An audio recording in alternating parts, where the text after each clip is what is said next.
the Financial Survival Network.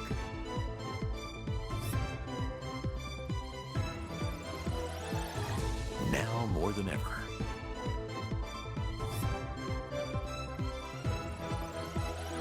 The Financial Survival Network. Welcome. You are watching, listening to the Financial Survival Network. I'm Kerry Lutz. It's 7/26/21. And, well, what's going on with home sales? Time to buy, time to sell. Is it just taking a pause? And what about cryptos? What's going on there? Well, we're going to cover that and a lot more. John Rubino is with us now. Don't forget, dollarcollapse.com, must reading if you want to have any idea, some semblance of an idea of what's really going on in the world. John, hey, welcome back. We took a little break and we're doing our summer slowdown routine here, but so are new home sales and lumber prices are crashing. What do you make of it? Hey, Kerry. Yeah, could housing finally be rolling over? This turned out to be an insane bubble. You know, it's comparable and in some ways a bigger bubble than the one that almost blew up the global economy in the previous decade. And house prices have just been soaring lately. I think the last read on the Case-Shiller Home Price Index was it had home prices in general rising at the fastest rate ever. You know, like 15% year over year in a lot of cases. It was this crazy number.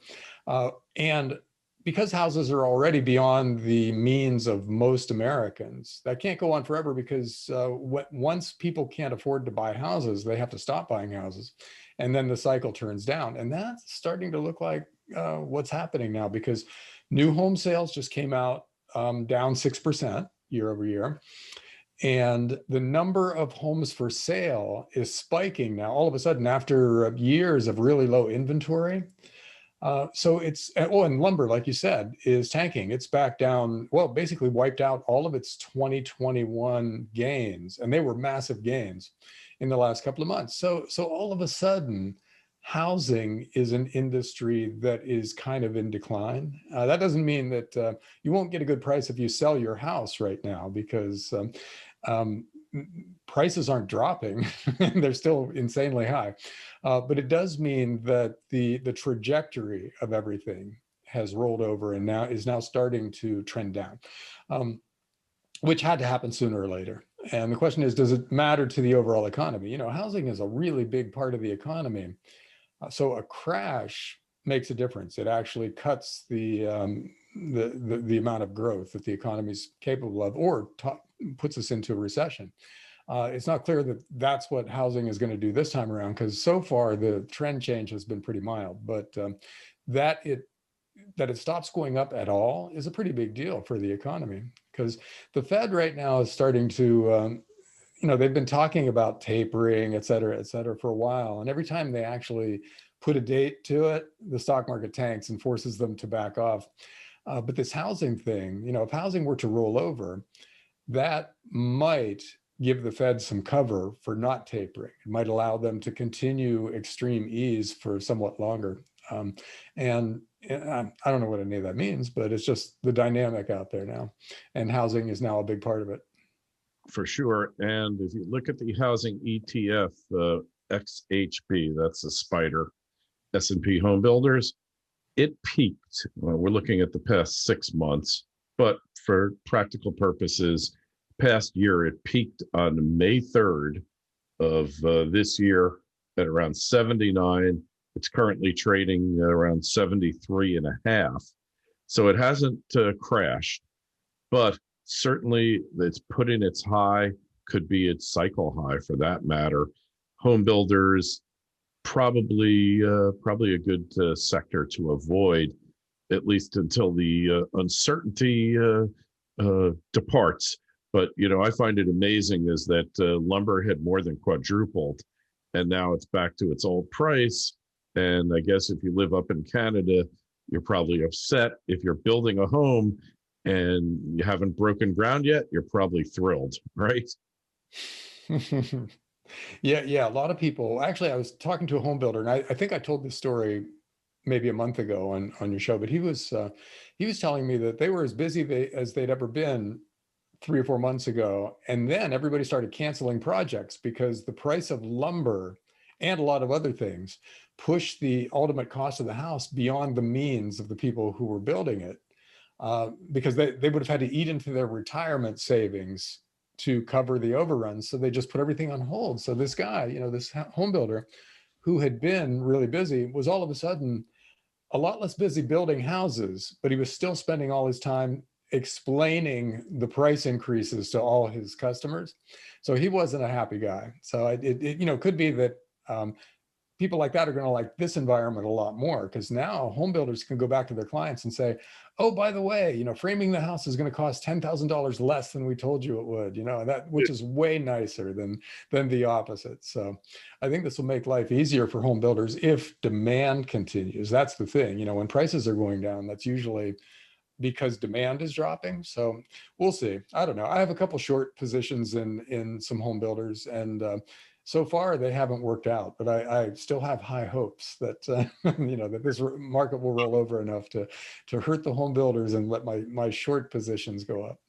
Hey, well, speaking of housing, we've got the impending end of the eviction moratorium, and is that going to lead to millions of people being thrown out on the streets, John? It might send a lot of people back to work. So, because we got really two parts to that question. One is how many people can't pay their rent? And the other is how many people aren't working because they haven't felt like they needed to work. And, the Venn diagram that you would draw of those two groups and see where they overlap. If it's a big overlap, then that means the labor market will be flooded with new people desperate to pay their rent. So you'll have some evictions, but a lot more people entering the workforce, which would on balance be pretty good for the economy. But that's another one of those things where we'll just have to see, because we don't know for sure how many people can't pay their rent. A lot of people aren't paying their rent, I'm sure. But now that they have to go back to paying their rent, we'll find out who's who. And could be a fairly big number, because to the extent that people aren't working, they can't really have a lot of disposable income just coming in from somewhere else, or a lot of savings stashed off on the side or whatever. I kind of think there will be a lot of evictions to begin with, and then it'll all sort itself out. This is really part of a bigger story, and that is the end of extended emergency unemployment benefits. And an amazing thing happened. Talk about like a live economic experiment right before your very eyes. We had red states where they're saying the employers were complaining, we can't get anybody to work because they're getting paid more money not to work. So 20 some odd states end the emergency unemployment benefits, meaning the extended benefits and the fact you got an extra $300 a week more, which probably all of it was illegal. It was all done through Trump's executive orders and then Biden's. So probably it was unconstitutional, but we don't really care about that anymore, because nobody cares about the Constitution, and you do what you got to do. But now that's even so what we've seen happen in the red states, or I can't remember the Spanish word for it because I don't want to get censored by our digital overlords. But in any event, in the red states, an amazing thing has happened. They got rid of the extended benefits, and their unemployment rates are dropping like a stone. And yet the blue states are they're running them out. They're running out the clock till September. And for some reason, John, that I can't understand at all, their unemployment rates are staying the same. They're not going down. Now, why would that be? I don't know. It's a mystery. But we've been running this experiment for quite a while now with liberal policies in place in California, New York, Illinois, et cetera, and more conservative policies in place in Florida, Texas, et cetera, et cetera. And people are voting with their feet right now, and they have been for a few years, where everybody's moving away from the places that are run the way California is and towards places that are run the way Texas is.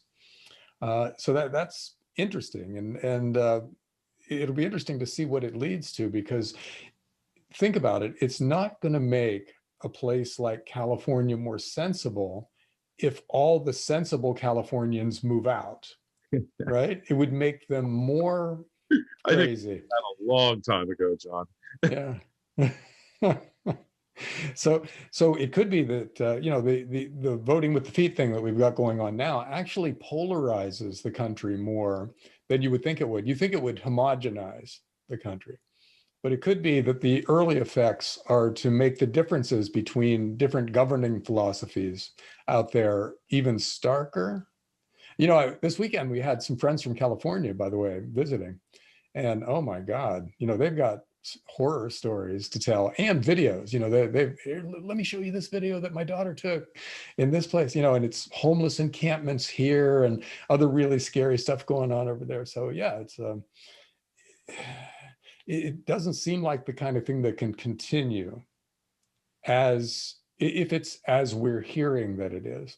So we'll see. But you know, the old saying, as goes California, so goes the country.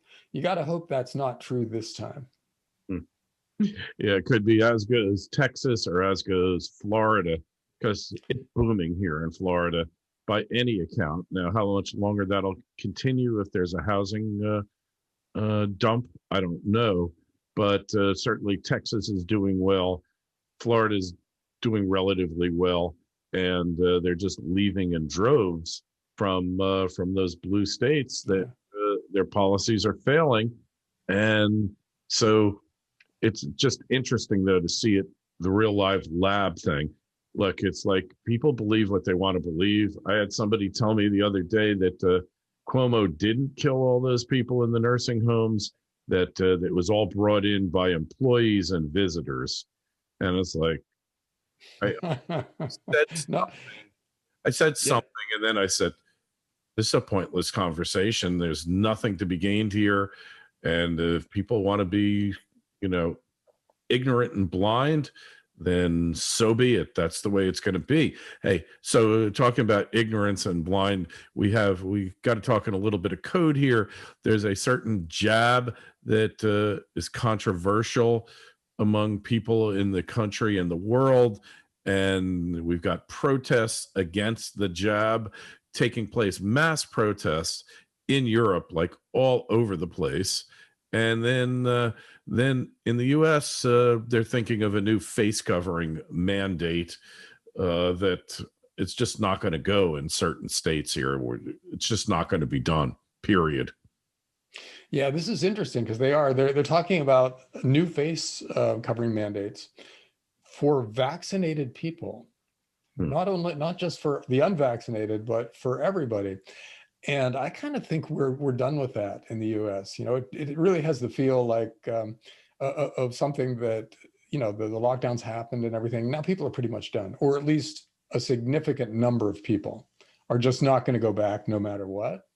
And like you said, we're seeing protests, street protests in other countries over this kind of thing, where they're, you know, the police are flat out wading into protests of people who are, you know, otherwise peaceful and who just don't want to be locked down and don't want to wear a mask all the time, and arresting them. And so it's a different kind of social unrest. It's with people who you wouldn't, by looking at them, you wouldn't expect them to be out in the streets fighting with the cops, but that's the way it's happening. And so I kind of think in the US, if they try it, most Americans will just ignore it. And then if 60% of the people are ignoring something, there's not a whole lot that the police can do about it, because 60% of the population outnumbers the police by 20 or 30 to 1 or 50 to 1 or whatever the number would be. So they would just be swamped. You know, they couldn't arrest 60% of the population. And if they don't arrest them, then everybody just does whatever they want. So I kind of think that's how it'll go. That it'll be one of those kind of peaceful things where, we try to do something, everybody ignores it, and then they just kind of quietly take back the rule and try to forget it ever happened. In LA County, the Los Angeles County Sheriff, no greater ideologue to the left than he, said, we're not supporting, we're not going to enforce the face covering mandate that the health department just handed down. And in his words, because it's not backed up by science. The one before, that was backed up by science, but this one, no, no science behind this one. And we got too much stuff to do. We have too many homeless that we have to, give a limo service to try to save them from dying on the streets. We just can't be bothered with any face covering mandate. That to me was like, okay, you lost the sheriff of Los Angeles County, which I think 45% of LA County is unincorporated in the jurisdiction of the sheriff. You're finished. End of discussion. And that's in California, no less. So forget it. So what about these earnings reports? They look like they're going to be pretty substantial, but they've already been baked into not just this cake, this birthday cake, but probably 2 more birthday cakes down the road, right? Oh yeah, today's stock prices in general include great earnings for like the next 5 years, because that's what it would take to get us to a normal price earnings ratio on the Standard & Poor's 500. So yeah, I don't think earnings will matter for most companies because, like you said, it's already baked into their share price. Bad earnings would matter. That would probably crash a lot of stocks out there. But where it might matter is in the gold mining sector. Because the big miners, at $1,800 an ounce gold, the big miners are making a lot of, well, if not, they may not be making a lot of money, but they're generating a lot of cash flow, that's kind of 2 different things from an accounting standpoint, but cash flow is what really matters. And if they're generating a lot of free cash, first of all, that's just good in and of itself. But furthermore, it allows them to pay off debt and raise their dividends, and then to go out and make acquisitions to increase their reserves. First, when you get some free cash flow, you raise your dividend or pay off debt, because that's the conservative thing to do after a long drought. But when it's gone on for a while, then you start thinking about building an empire. And we're probably a year away from that stage. In other words, another year of good free cash flow for the big miners. And they're going to be out there buying up everybody else in sight. And it's going to be this feeding frenzy that sends the junior miners through the roof. But in the meantime, good numbers will probably help, or at least support to an extent, the price of the gold miners. So this is a really nice time fundamentally for that sector, because gold is holding up pretty well. It's right around $1,800 an ounce still right now, which is a good high price.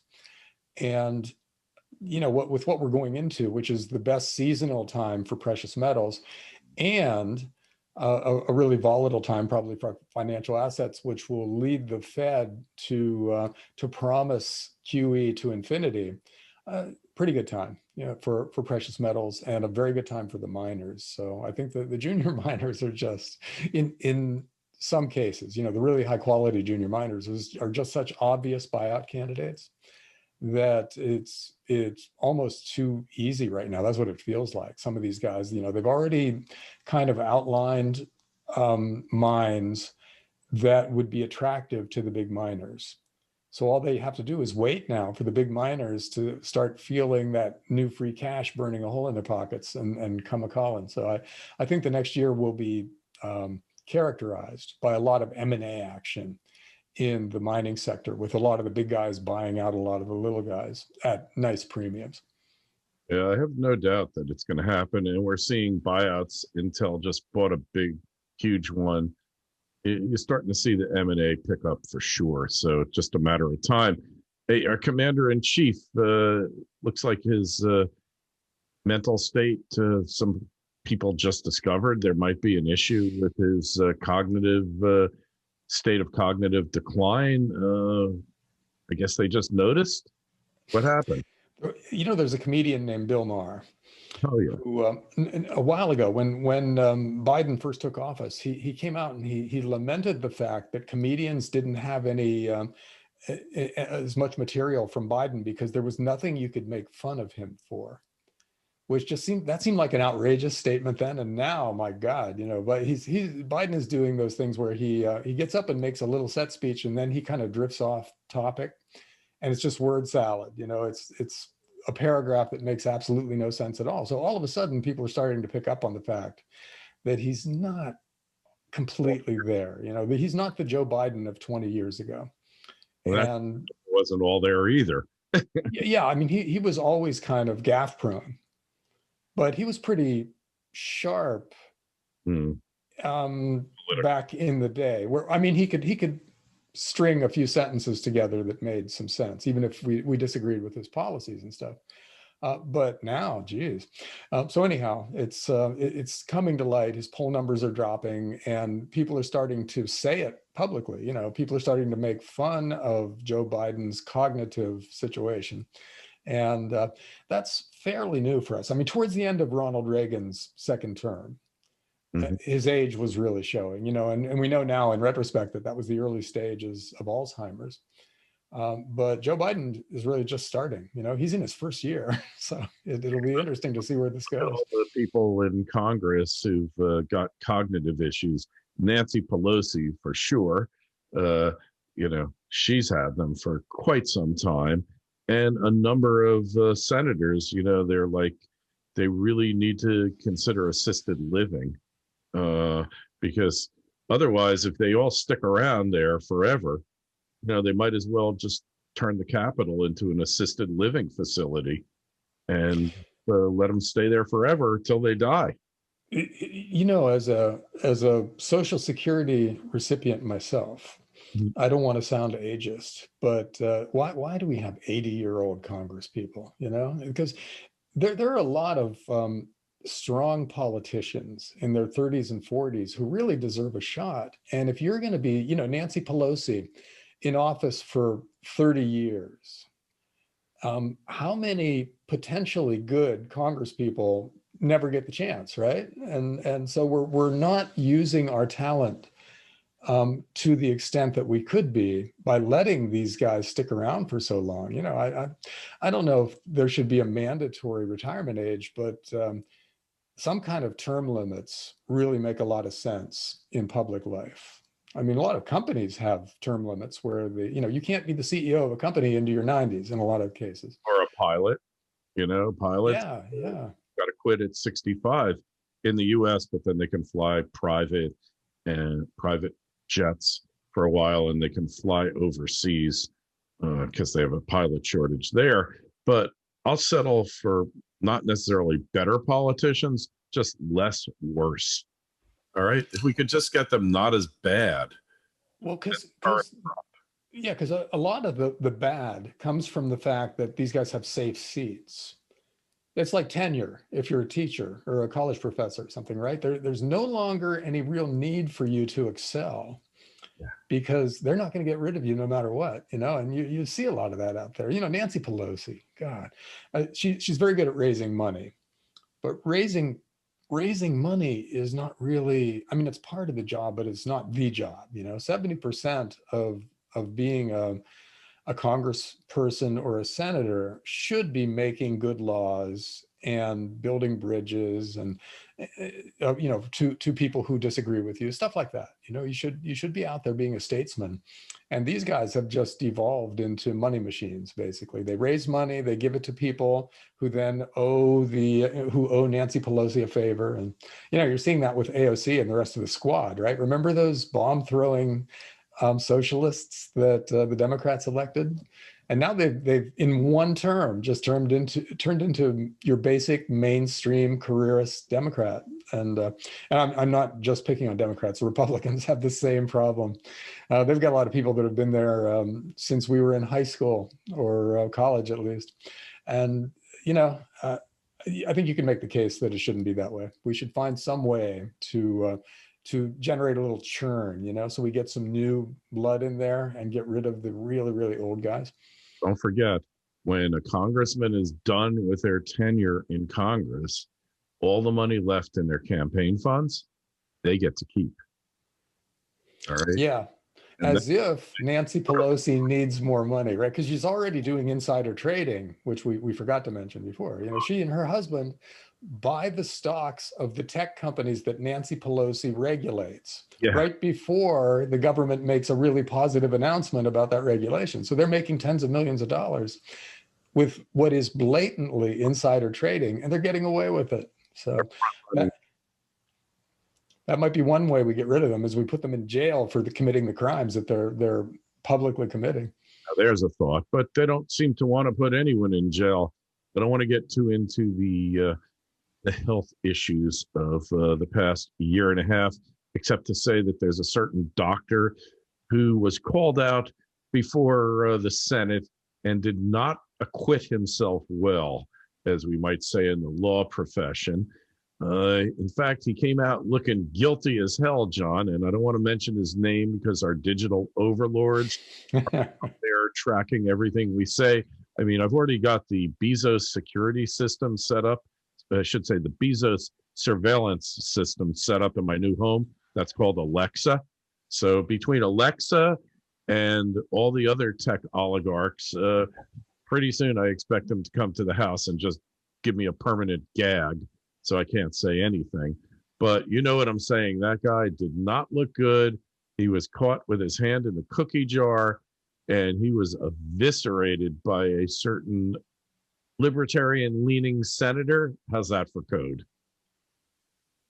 That narrows it down quite a bit. But Only one. yeah, so here's what we kind of know now. The US was funding what is obviously gain-of-function research in China on the coronavirus and related viruses. So we were doing that and pretending that we weren't doing that.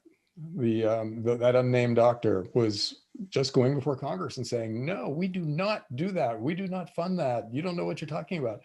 And it turns out, based on documents that nobody claims are false, that we were indeed doing that, you know? So it's completely possible now. We don't know anything for certain yet, but it's looking possible that the coronavirus pandemic implicates both the US government and China at the same time. It's like we were all involved in that and we all share some blame for it. So it's understandable that nobody wants it to go that way, right? Because a lot of people would have to answer for a lot of things if that's the way it turned out. And you know, it's looking like it's possible that that's where we're going, which will make this next year really fascinating, because that's not the kind of thing you can hide, even with today's mainstream media, because even they are having to admit now that the lab leak thesis is at least possible. It's not some crazy conspiracy theory. We still don't know the answers to any of this stuff for sure, but at least it's something that is conceivable given the facts that we now have in front of us. So that could turn into something really fascinating from a political standpoint. Fat chance of that, but I'll believe it when I see it. Hey, Bitcoin confab between Musk and Dorsey. Now we've got Bezos saying that Amazon didn't say for sure, but it might start taking Bitcoin. I don't know. I don't think anybody's, just because you take it. I made this point earlier in another interview. Like, I'm willing to take bullion, platinum, palladium, silver, gold for anything, any service I offer. I'm willing to take it. But just because I'm willing to take it doesn't mean that my clients are willing to give it to me, right? So just because you accept it, that's like a lot of businesses still accept Diners Club. The only thing is nobody has a Diners Club card anymore, right? I mean, when was the last time you saw somebody take Diners Club, right? Yeah, it doesn't mean that Bitcoin is home free and that it's a competing currency, but you know, this is a lot of corporate acceptance out there, because PayPal is talking about accepting Bitcoin, and the credit card companies are seriously looking at it, and some of the big investment banks are now offering their clients Bitcoin storage and trading services. So there's some acceptance going on out there among some really high-powered corporations and money managers. The question is, what happens when that starts to threaten the Federal Reserve? Because if you can buy a Tesla with Bitcoin, that kind of makes it money. And that means you're kind of stepping on the toes of the Fed and Treasury and threatening their ability to create new dollars out of thin air, because that might make Bitcoin go up and might make it even more attractive. So we still have the whole Empire Strikes Back scenario out there. And this is the kind of thing that's going to bring it closer. It's clearly a subject that's of interest to Janet Yellen Yeah, and Jerome Powell. And the question is, what are they going to do about it? And again, that's another interesting thing that's going to happen in the next year, where they have to figure out whether they're going to fight it or co-opt it or do something else, or just stand back and let it happen. I don't know. I don't know. I don't think they really know either, because the idea that they understand this stuff is just as far-fetched as the idea that I completely understand this stuff. They don't have any special knowledge about any of this. They're just people, reasonably well-educated people who have very bad economic models that they've been acting on for the past 30 or 40 years. And they're going to try to apply those models to something new that they don't understand. So a bad model applied to something that's not well understood can produce anything. So we have no idea what's going to happen as far as governments versus Bitcoin in the next year. for sure. Hey, and just one point on that, a close friend of mine had a friend who worked at the Boston Fed, and this was 6-7 years ago, and I'd mentioned it before on the show. He put up basically a computer in the lobby of the Boston Fed that would give quotations on cryptocurrencies. And until that, like, virtually nobody at the Fed had ever heard of Bitcoin or anything else. They knew nothing about it. Now I assume they're a lot more schooled in it. Hey, finally, strange weather patterns, China flooding, they're blowing dams in China. We got like half the US West ready to burn down. And we've gotten a lot of rain in Florida lately. What are your thoughts, John? My thoughts are, I don't like this. We had a monster heat wave out here on the West Coast. And,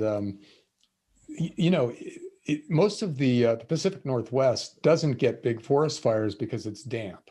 So the forests are wet enough that they don't burn. But, 2 weeks of that 95 to 100 degree temperatures that we had here for a while would create a tinderbox. So a lot of the things that are happening right now are very scary. Already, most of the West is burning. It's another fire season out here, but it could be a lot worse, because drying out the Pacific Northwest would be a whole different thing, because these are really dense forests out here that have a lot of undergrowth because they haven't ever burned. So everything that falls just kind of stays there until it goes back to dirt. So a fire sweeping through here would be an inferno. So that is one thing. But you're seeing floods and things in places where they don't normally get them this severely, like Germany, I guess it was, that had a monster flood just lately that they're still trying to clean up from. And a lot of people died. And China, as you said, they have a lot of floods, but they're having another big one this time around. So weather tends to be variable, and you tend to get crazy things every once in a while. But this is a kind of it's a lot happening all at once, and it's very disturbing, because I would hate to think those climate change models are real. I've been going on the assumption that we don't have the ability to model climate in the long term, and we don't even predict weather in the short run very well. And you hate to see those models start to have some predictive ability, because their long-term predictions are horrendous. So I'm gonna continue to think that weather and climate are two different things. But what's been happening lately is really disturbing, maybe because it affects me. So much of our opinions, I think, are personal, and they are for me a lot of the time. It's hard to separate what just happened to me from what I think about the world in general. And that's kind of where I am now with this, because stuff is happening to me and I really don't like it. Hey, in China, it's a little bit far out there from us, on the other side of the world. Remember when you were a kid and you dig a hole and they say, you keep digging and you'll get to China eventually. Well, the Three Gorges Dam, which is the largest dam in the world, also produces a lot of hydroelectricity. It's impaired. They've denied it, but from my studies, from reviewing the experts out there who don't work for them and aren't compromised, it appears to be impaired. The structure, it's just a matter of time. If it's not this season, it'll probably be another one. And this season looks really bad, at least as bad as last year. Plus, they had a major earthquake there. And this was like last week. So, You know, it's kind of like building a skyscraper on a barrier island in Miami and then being surprised when the thing collapses because you should have never been building there in the first place, even though you have a great view and it's fun to walk out your door and just go into the ocean. But there are risks involved, and the risks at the Three Gorge just keep going higher in my estimation. We'll see how long it lasts, but it's definitely, weather is always changing, whether it's climate change or whether it's just the natural course of events. We don't really know, but hey, that doesn't mean we shouldn't try to find out and have a legitimate debate about it. I think that's it for this week, John. Just go over to dollarcollapse.com, sign up for John's newsletter, sign up for ours at financialsurvivalnetwork.com. Your emails are always welcomed at kl@kerrylutz.com. We'll get to them next week. John, or I should say the week after, we'll talk to you in 2 weeks. Okay, see you, Kerry. The Financial Survival Network.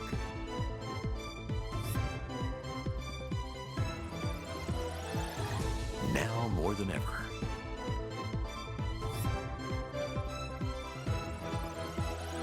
The Financial Survival Network.